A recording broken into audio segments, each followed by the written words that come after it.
London's most viral chocolate స్ట్రాబెర్రీని చేద్దామా? ఇదైతే చాలా టేస్టీగా ఉంటుంది. యాక్చువల్‌గా నాకు స్ట్రాబెర్రీస్ అంటే అంత నచ్చవు. బట్ ఈ తిన్న తర్వాత అయితే నా ఫేవరెట్ అయిపోయింది.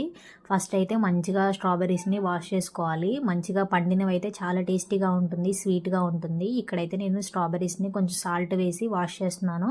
కొంచెం ఏదైనా డర్ట్ ఉన్నా, ఏదైనా పురుగులున్నా కానీ పోతాయి కదా! అందుకని సాల్ట్ వేసి వాష్ చేసి కాసేపు పక్కన పెట్టేశాను. ఇక్కడైతే నేను డార్క్ చాక్లెట్ తీసుకుంటున్నాను. కొంచెం హెల్తీ వెర్షన్‌లో అనమాట. డార్క్ చాక్లెట్‌ని కొంచెం బటర్ వేసి మెల్ట్ చేస్తున్నాను డబుల్ బాయిలింగ్ మెథడ్‌లో.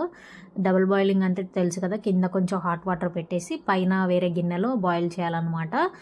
సో దట్ అది మెల్ట్ అయిపోతుంది. మీ దగ్గర డార్క్ చాక్లెట్ లేదు అనుకుంటే మనకి డైరీ మిల్క్ చాక్లెట్ ఉంటుంది కదా! అది హాట్ వాటర్‌లో కొంచెం మెల్ట్ చేసి వేసుకున్నా గానీ టేస్టీగానే ఉంటుంది. ఇక్కడైతే నేను కొంచెం హెల్తీ వెర్షన్‌లో డార్క్ చాక్లెట్ అయితే యాడ్ చేస్తున్నాను.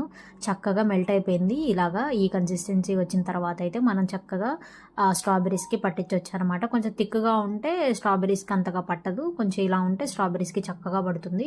ఇక్కడైతే నేను స్ట్రాబెర్రీస్‌ని పీసెస్‌గా కట్ చేశాను. ఇక ఆ తర్వాత మెల్టెడ్ చాక్లెట్‌ని దీని మీద వేసుకొని తిన్నామంటే సూపర్‌గా ఉంటుంది. మీరు కూడా ఒకసారి ట్రై చేయండి. కిడ్స్‌కి అయితే చాలా బాగుంటుంది.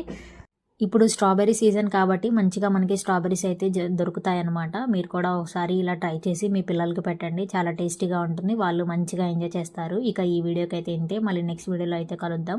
ఈ వీడియో మీకు నచ్చితే ప్లీజ్ లైక్ చేయండి, సబ్స్క్రైబ్